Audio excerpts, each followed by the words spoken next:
another thing that people conveniently leave out is that Stormy Daniels endured death threats to her and her child, like her life, which was a good beginning indication of how this motherfucker was going to be, his MO. And the lunatics who follow him, that she was getting death threats. And to a certain degree, had to like go in hiding and shit. Like that was something I feel like did not get enough attention at all. No. This single woman, and well, she's married now, I think, but is she? Yeah, but regardless of that fact, yeah. Well, she was dating Avenatti then, wasn't she? I'm going to get. I don't know if they were they. I don't really know if they were dating. I really don't keep up. I thought they were bumping uglies for a little bit. I mean, that's too. I just can't even conceive of. I know Avenatti was representing her, and again, like another shady figure from our past that we thought would like never rear his ugly head. Hopefully, we'll never see him again. I think he's in jail for a long ass time for committing a range of crimes. I'm just happy that at this point, we're likely to see Trump at least face one criminal trial before the election. And yes, it's the one everyone poo-pooed, but like obviously, other than like the Mar-a-Lago documents case, this is probably the easiest one to prove. It's basically just paper. It's a paper trail. Carol, you okay? That's the hard. I have an itch on my back. Okay. Well, I had to get a soda from vending. I left us. Were you in the hall with no pants? Okay, it's an audio only medium. He's not wearing pants. All right, so Ty has her pajamas on, but like the bottoms are, I don't want to say skimpy, but and so she's in a hotel room in Chicago where she traveled there for a family event. But she just, up and left in the middle of the podcast, as people are wont to do around here, and went out to the vending machine to purchase an orange Fanta? Yeah, it was either this or Pepsi or Mountain Dew. Well, you had another option as well that wasn't on the vending machine, and that option was to wear pants. So that's not going to quench her thirst. That's just thirsty. Hey, it's going to quench somebody else's thirst out there in the hallway with no pants. It's kind of dead at this hospital, except for whoever stole my pizza. And hopefully you're staying at a hotel and not a hospital. No, I'm not. Nor am I staying at a hostel. It's an actual hotel. Okay, so moving on. As sad as I am to move on from Trump scandals. Oh, wait, we've got yet another one. So the Trump campaign to prison pipeline has come full circle, with Trump's former campaign manager, Paul Manafort, eyeing a return to the Trump 2024 campaign in order to help him navigate the Republican convention, as well as fundraise for the election. Oh, goody. My mother. Well, what are his other campaign guys in prison? The ones he didn't pardon? Well, it's funny you mentioned that, because Peter Navarro, famous from Trump's 2020 campaign, in the effort with the fraudulent electors to overthrow the legitimate 2020 election, he is actually headed to prison today. So, like, again, more evidence to support the theory of the Trump campaign to prison pipeline. You think Peter Navarro gonna come out with cornrows? No, but he's gonna come out with the extra large size butthole. Nobody that. You never know what people's particular taste might be, especially in prison. Maybe discover that he's been denying himself. Who knows? I don't even want to think about it. Carol. Yes, my dear. How familiar with you? Very I don't even know what I said. Of course, you're very familiar with you. How familiar are you with with Mueller's 2016 Russia investigation by any chance? Not super. Not super. You weren't following that super closely at any point. I mean, I've read at least summaries of it at some point. Yeah, if not parts of it. Did you happen to read his report by any chance? Parts of it. That's okay. So Paul Manafort, obviously a blast from our past, regrettably coming back to haunt us in 2024. Yeah, only because Steve Bannon isn't available. No, I don't know what he's doing. Well, Steve Bannon he's running point on Project 2025, basically. So yes. Why is he not in jail for contempt or whatever? For some strange reason, the judge in his case decided to grant a stay of his prison sentence while he was out on appeal. So he basically gets to run around for free until his appeal is finished. And it's the same charges as Navarro, like refusing to testify to Congress, the J6 committee. Yeah, I don't know what specific thing that judge had going on, but this other judge in Navarro's case was like, nah, dog, you going to jail. But yeah, Steve Bannon's still held. Like, Trump is getting the band back together from 2016. I guess he feels like it worked. If it worked then, it can work now. Although, again, like Can he go back and make it so that people don't know he's a fucking loser and that he is being prosecuted for all of these? Because putting the team back together that got caught the first time, that's always that's a genius plan. Yes. Not, you know what? Let me try a fresh team. No, but I just thought we'd never be seeing Paul Manafort's face again. I was clearly mistaken. Yeah, I mean, after getting indicted for money laundering and tax fraud and obstruction of justice and witness tampering in the Mueller investigation, you think, hey, maybe like you get this pardon in 2020, right before Trump left office after losing the election. You're like, oh, Paul Manafort would stay out of the criminal enterprises, right? Wrong. What's crazy is that usually, you get in trouble and then, you get you a second chance. You like, oh my God, I'm just going to lay low. I'm going to mind my business, keep my head down. None of these motherfuckers can do that, Ty. Well, Steve Bannon's like, thanks for the pardon. Let me go do some more fuckery. Well, case in point, let me tell you what, I think this went super underreported, but one of the people who were largely responsible for organizing the rallies on January 6th, and I think involved in some of the fundraising, was Paul fucking Manafort after he got out of jail. Yeah, well, when you think your goal is the only way, then you're just willing to do it. They're just willing to do anything for it. They're willing to double and triple down because they have put some planning into overturning the government. They seriously thought none of that shit was going to matter because Trump was going to be installed as president again. So yeah, I mean, I guess if you're like, well, someone comes to Paul Manafort and like, hey, Trump got you out of prison. We're going to need you to engage in this overly complicated plot to get him reinstalled as president. Like Paul Manafort's probably like, well, how could it go wrong? But they really thought that they had so many fail safes. Well, if this don't work, we got this. Yeah, if this doesn't work, we got that. Yeah. Look, I can tell you where it went wrong. Like if I were planning an attack on the Capitol after I lost the 2020 election and I was in the White House, and they'd be like, "Oh, you've got my private army lined up, huh?"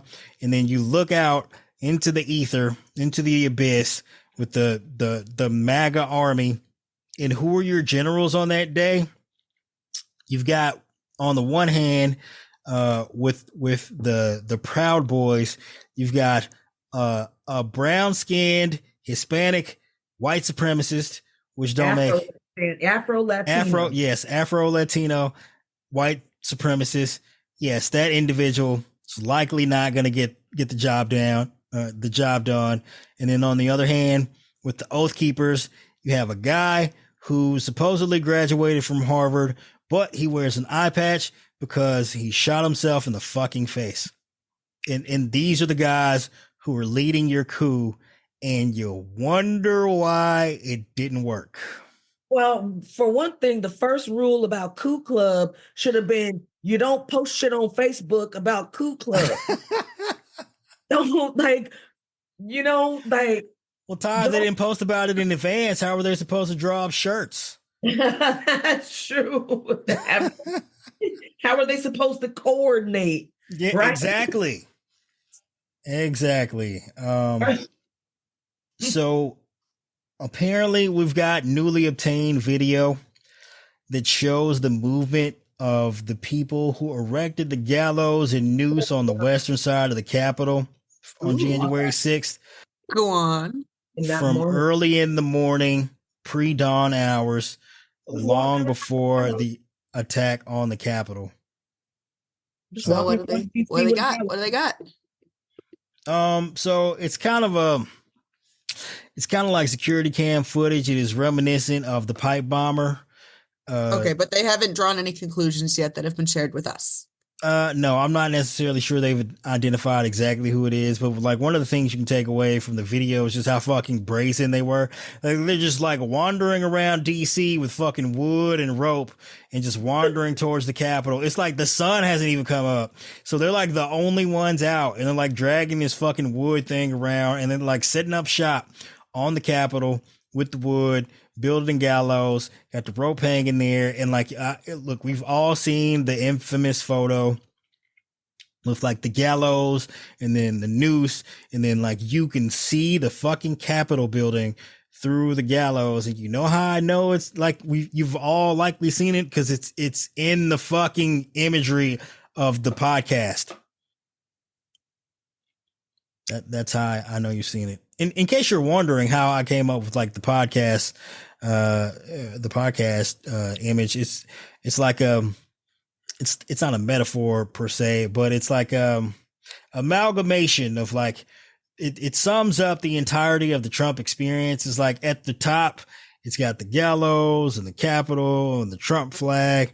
It's like, the fuck around aspect of like the Trump experience. And then like in the middle, it's like you tore a page out and then you fast forward, and at the bottom, it's got the Trump perp walk photo. And like, that's the find out portion of the Trump experience, in case you were wondering, who came up with the imagery for the podcast. Huh? Think about the gallows and stuff. I'm like, they went out there at like 6 a.m. Then the motherfuckers just left it there and then came back at like 1 in the afternoon and put it together. Yeah. And it's like, just like, they know, because the city was on alert. You got what, folks just walking by this shit? Ty, they were dragging the fucking gallows out to the Capitol at the same time as someone was outside the RNC planting bombs, baby.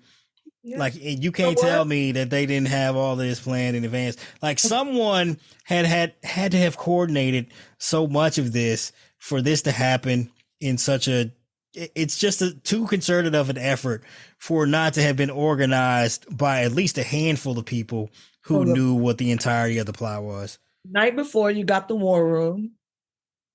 Then the next morning, you got the lynchists. And then you got them just leaving that. Yeah, it's like, it was of course. Even there is so much. And here he is just took all the way over the RNC and just moved his headquarters to Mar-a-Lago and fired everybody. So it's basically just the Trump National Committee at this point. And that's, it. But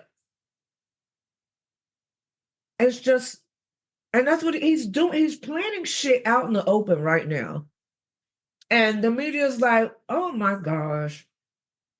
Biden sure was mad during his State of the Union.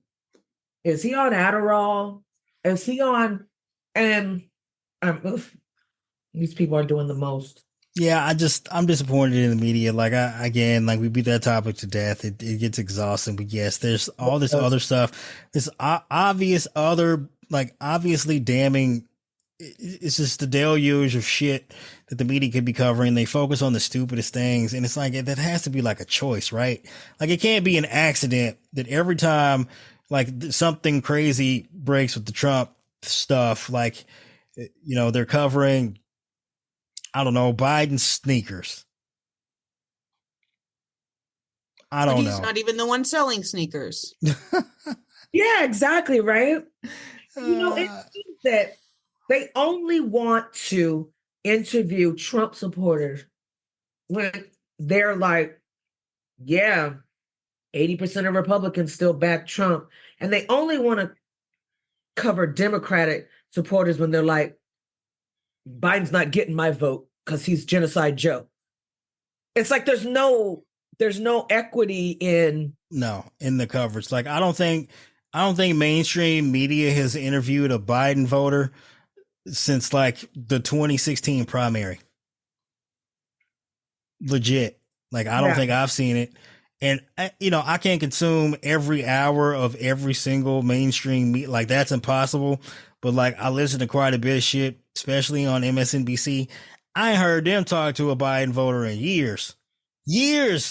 It's 2024. He's been president for 4 years. I mean, did I say the 2016? I meant the 2020 property.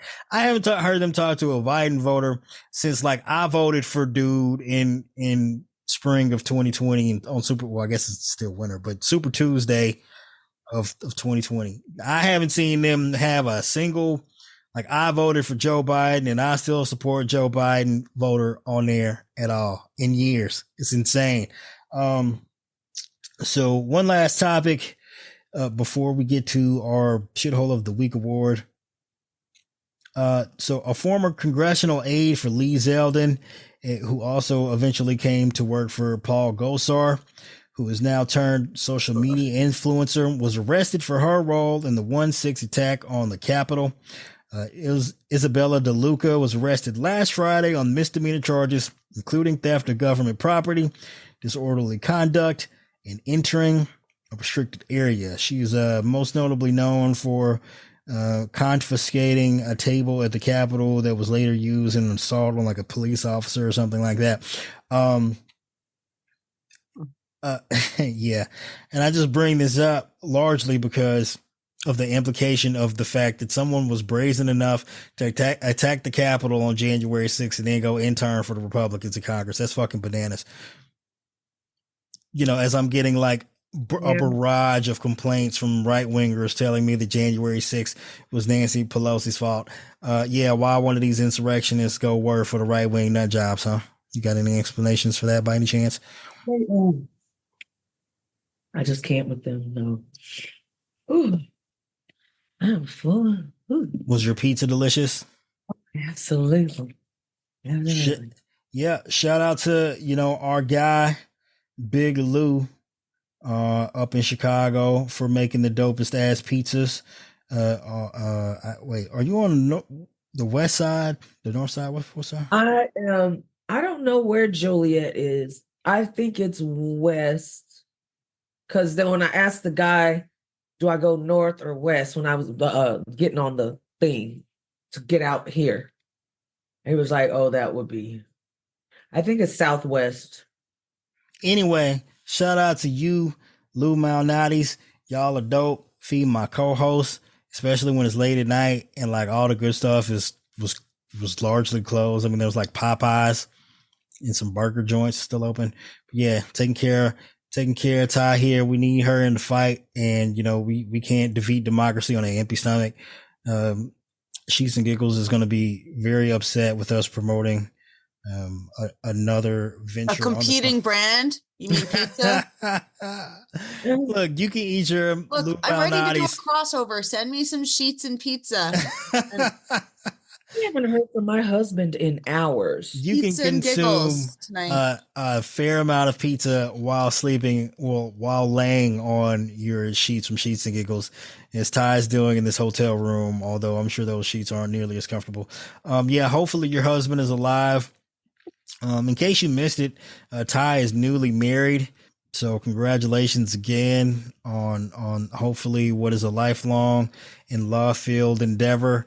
And if not, if it doesn't last for the rest of your life, at least you got like a good 40,000 orgasms out of it, considering how much you appear to have been engaged in adult friend finder level proclivities. Invite me to do your wedding speeches. Yeah, no, please don't. But no, so back to 4 times a day, man.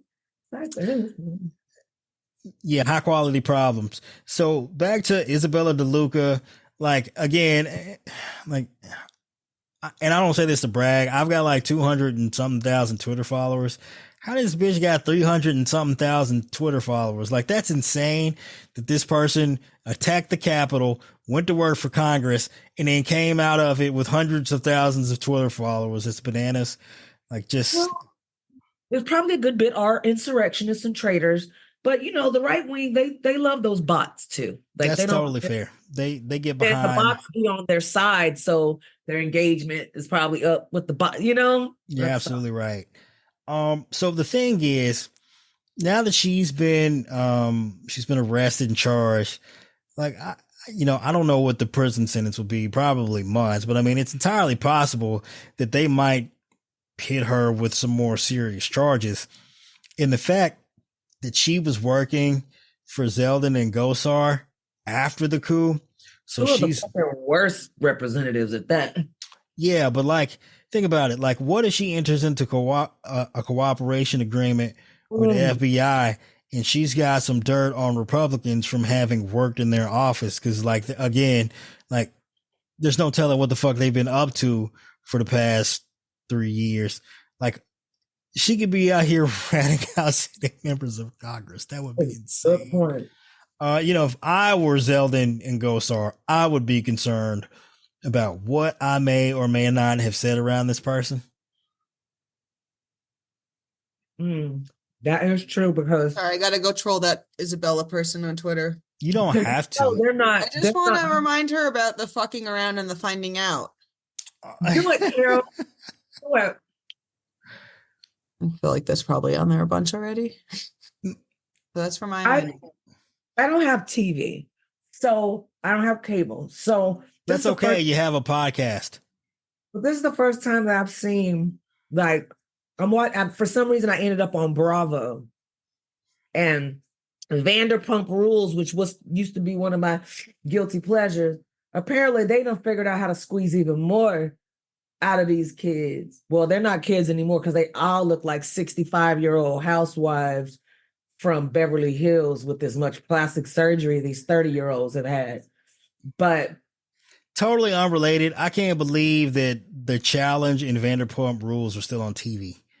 Anyway, back to whatever point you were getting to. I'm sorry. I'm sitting here and I'm like, I got this, the sound is down, but I can just look at their faces and they're all miserable. That much I know.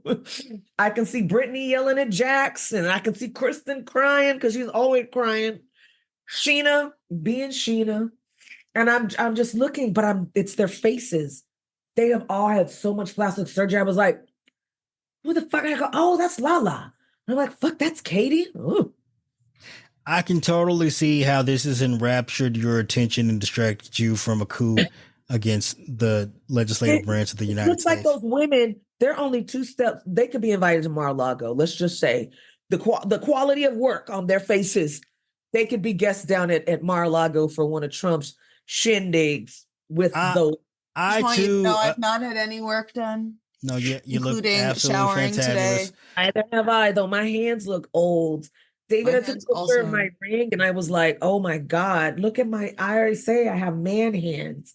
And he always says no, but I got a full set today. Pink and white. I haven't had my nails done in a really, really long time. Nice. I was walking around Chicago. I treated myself. I'm generally against women getting plastic surgery, and not in like a judgmental fashion. Like, if you want to get plastic surgery, like, feel free.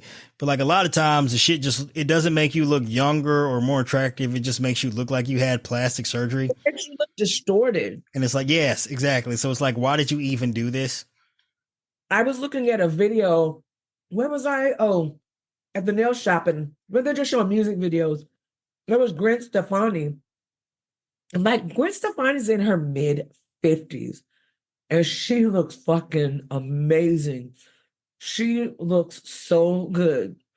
Because a lot of these women or girls or whoever, they start getting it so early, like in their 20s. And then it's like, once you start down that rabbit hole, your face isn't going to grow back into its old self. Like it's a wrap.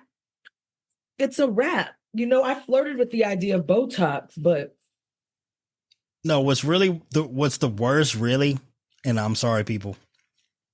Again, like I don't want to just like disparage women's appearance, especially just not generally speaking, but just like they get the plastic surgery when they're young, and then like they get older, and then they gain weight, and now that they're like they've got plastic surgery and weight gain, and then they they pile it on by taking the Ozempic to lose the weight, and then it really makes their face look really strange. It's like, oh my, what, like poor decision making there. And the lesson here is like, if you can avoid it, and I'm sorry society puts these pressures on women, but like, please, for God's sakes, you're probably lovely. You don't need to have surgery on your face. You're probably lovely.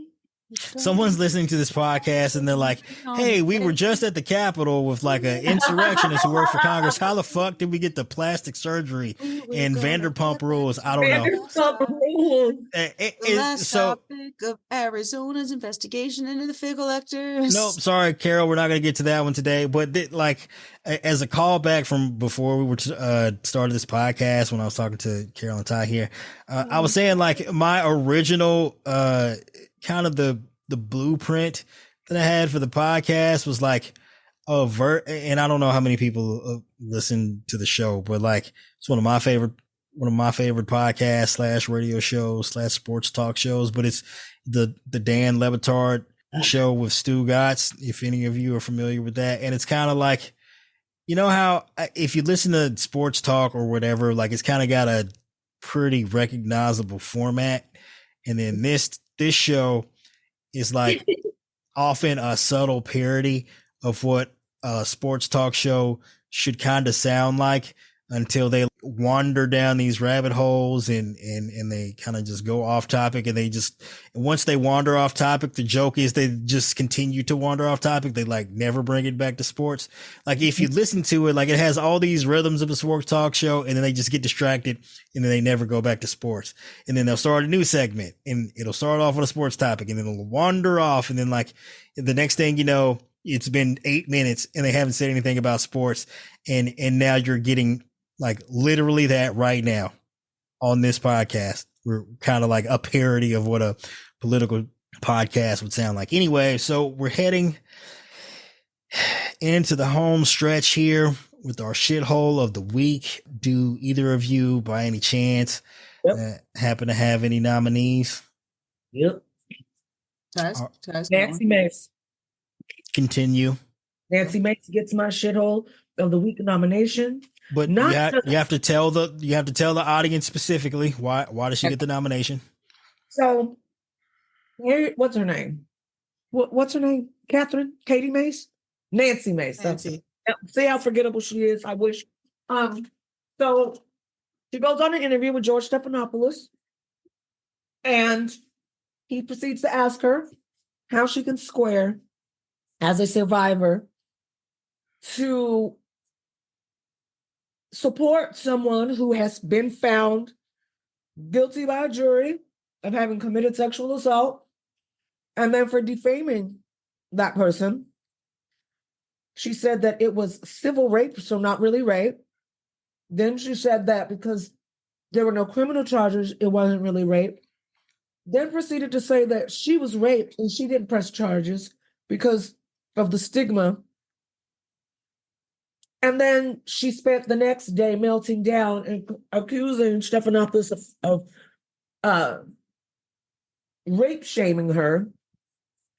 Then she turns around and claims that she received because of George Stephanopoulos. That's what pissed me off the most. All of these threats that that her daughter and herself were going to be raped because of George Stephanopoulos. Then she proceeded to fundraise, or at least try to, off of that, She is just gross, gross, gross on every fucking level. She's done women a disservice. She's done herself a disservice.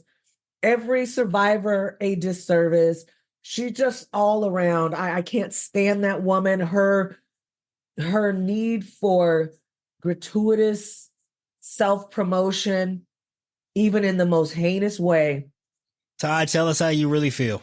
It's just vile, man. It's really vile. I want her to fucking go away. All right. So now that you brought all of that up, I absolutely have to co-sign your nomination, Carol. I'm going to assume. Yes. I was just reading about Nancy Mace. Yeah. If you could give a double shithole of the award, shithole of the week award to one person, like she would double shithole because it was fucking disgusting and terrible. The defense again for supporting Trump, saying it was like, first of all, it was civil, and then like it wasn't actually. The only reason the jury couldn't conclude that it was genital to genital contact is because Trump's dick is so small that she couldn't tell the difference between his dick and his fingers. That's literally, and that's why Nancy Mace gets the shithole of the week award. So closing thoughts here. Carol, I'll let you go first if you have anything. Yeah, just remember to stay engaged and don't forget your local elections. We just had one in my town today. It didn't go how I wanted and it sucks. People didn't even like fucking turn up to vote. And it's bullshit. Don't let that happen. Now I've got someone on my they should have been listening to the podcast because you're regularly reminding them. Who's a Mooney. Oh no, the Moonies are back. The Moonies are back. Are you serious? Oh Jesus. Upon information and belief, this person is a Mooney. Mooney. I've met her. She's nice enough. She's nice. You know, forced marriages. Maybe we'll get lucky and they'll like, I don't know, they'll engage in some kind of suicide pact. I mean, not that I, typically endorse the idea of people committing suicide, but I would prefer she did. What happened to all the good cult leaders? Aren't they supposed to be leading their people? Ty, typically what happens to the most persuasive of cult leaders is they end up getting their followers along with themselves killed. Yeah, like good old days, right? Like, oh, so you're saying like, why don't the movies have a? Yeah, okay, gotcha. I'm dealing with these people. They have been on that spaceship already, right? All right, this podcast is definitely gone off the rails, and I hope no one important is listening because we probably just got canceled. Ty, your closing thoughts, go. As I started to say earlier, I'm just annoyed at the lack of creativity and originality for these MAGAs when they are responding to something. And they say it with the utmost of confidence. Like this guy was like, oh, if we forgiving student debt, we're just passing it on to our future generations. And I look for those buzzwords and I go, future generations, huh? How many times have you used that phrase? And then when I'm going through and I go, I'm pretty sure you pretty much studied every word of this till you got it down. So when you spout it, it rolls off your tongue so naturally that it sounds like you put some thought into it. You sound educated. I go, however, their use of verbiage verbatim always reveals that they're in a fucking cult. But it is getting beyond annoying. Like it's no matter what, then they just always jump in with the same thing. Like right now, everybody's about, oh, Trump lowered insulin. Biden raised the price of insulin. Then he lowered it. Now he's taking credit for it. Those memes were going around yesterday. And I was like, well, actually, Trump's plan hadn't been fully implemented yet, because I was trying to be rational. And I was like, and it was also only available to seniors that had certain plans under Medicare Advantage and Medicare Part D. And for those that were at federally funded centers, when Biden felt like everyone should have access to insulin, including children, of which hundreds of thousands have type 1 diabetes in this country. And the guy responded, oh, great. So it's going to cost us 10 times as much. It was just so dumb. Oh, and this guy was like, wow, that goalpost moved real fast. Like, because you were like, You hit him with too many facts and his brain melted like Elon during that Don Lemon interview. Oh my gosh. Yeah. No, I'm sorry. I got you off track. Continue with your closing thoughts. Go. It's just so, because then it's like, you can't talk to them rationally. It's like I just blocked. And then it's like, oh, I triggered a libtard. So they block. And then it's a lose-lose. Just engaging. So just save your fucking brain cells. These people, and I know there are some people like Dan, who I love, and others who love to keep the hope that just reach out to your friends on the other side of the aisle. And they don't want to know better. They don't want to do better because that information is there. It is not difficult to find because all these motherfuckers had no problem finding every conspiracy theory when it came to ivermectin and hydroxychloroquine and what is the rate of this, what is the survival rate of that, blah, blah, blah, blah, blah, blah, blah. They spent copious amounts of time on the internet looking for that bullshit. But you're going to tell me there's something you just can't go to like congress.gov and see that your representative voted against this bill, that they're in your face. Like when somebody says, that shit makes me want to look it up. It makes me want to go, wow, did they really do that? Did that really happen? And then I'm like, shit, but it's like they're comfortable in their ignorance that they are putting out there as intelligence. Ty, this is continuing to sound indiscernible from Elon Musk. Because he is his arrogance, but it's not just that. I don't understand why that motherfucker has security clearance. I don't know why. All right, this is going to be an entire different We're just going to have to do another hour-long episode of the podcast, and it'll just be all your closing thoughts because, this would be endless. That's it. I'm tired of MAGA. They sound like talking dolls, and that's it. All right. As for my closing thoughts, I'd just like to reiterate how, when it comes to Republicans, like history is repeating themselves. Everything's coming full circle. They can't original anymore. As Tony Michaels was saying earlier when I was on his show, bringing Paul Manafort back, there's a microcosm of this specifically involving Paul Manafort. So when he was working for Viktor Yanukovych over there in Ukraine, and Yanukovych was competing against one of his rivals, one of their strategies to get him reelected was to present these trumped up charges against his opponent. Basically these fake political corruption charges. They were pretty just based on little to no evidence. And one of the campaign strategies was run on this platform of lock her up. And then of course, Trump imports that right on over into his presidential campaign in 2016 with the Hillary Clinton's emails. Obviously Hillary hadn't engaged in anything remotely worthy of warranting criminal charges, but they just ran with the lock her up slogan anyway, and it turned into a thing. As that comes full circle and Manafort reinvents that, and Manafort gets indicted and goes off to jail and gets pardoned and gets out and immediately starts engaging in criminal activity. Now he's being welcomed back to the campaign with open arms.